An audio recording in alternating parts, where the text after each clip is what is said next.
বন্ধুরা, welcome to spoken English by Romen sir. এই মুহূর্তে আমি তোমাদেরকে ফিউচার পারফেক্ট কন্টিনিউয়াস সম্পর্কে শেখাচ্ছি। কীরকম? যেমন আমি বলছি আগামীকাল, যেহেতু ফিউচার মিনস টুমরো। আগামীকাল তুমি এই 12টার সময় কি করতে থাকবে?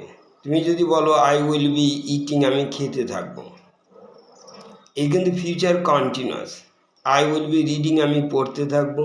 আই উইল বি রাইটিং, আমি লিখতে থাকবো। আই উইল বি প্লেয়িং, আমি খেলতে থাকবো।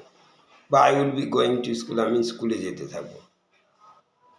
এই জিনিসটা যখন ফিউচার পারফেক্ট কন্টিনিউয়াস, তখন টাইম উল্লেখ করতে হবে। এইটুকুই পার্থক্য। কীরকম?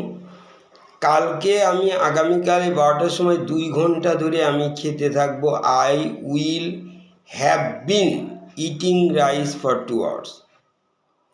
I will have been eating rice for 2 hours. আমি 2 ঘন্টা ধরে পড়তে থাকবো। I will have been reading for 2 hours. আমি 2 ঘন্টা ধরে লিখতে থাকবো। I will have been writing for 2 hours. আমি 2 ঘন্টা ধরে স্কুলে যেতে থাকবো। I will have been going to school for 2 hours. যদি এইটাকে যদি বলে তুমি 2 ঘন্টা ধরে খেলতে থাকবে, you will have been playing for 2 hours. Ram 2 ঘন্টা ধরে খেলতে থাকবে। Ram will have been playing for 2 hours.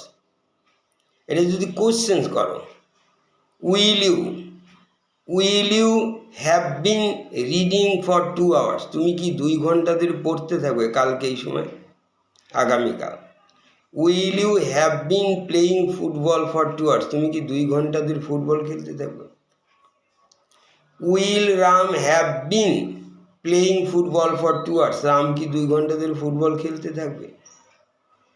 এরকম তাহলে ডিফারেন্সটা দেখতে পাচ্ছ। ফিউচার কন্টিনিউয়াস মানে কালকে এই সময় তুমি কি করতে থাকবে। আই উইল বি ডুইং, আমি করতে থাকবো এটা। আই উইল বি প্লেয়িং, খেলতে। এটা কালকে, তখন টাইম উল্লেখ নেই।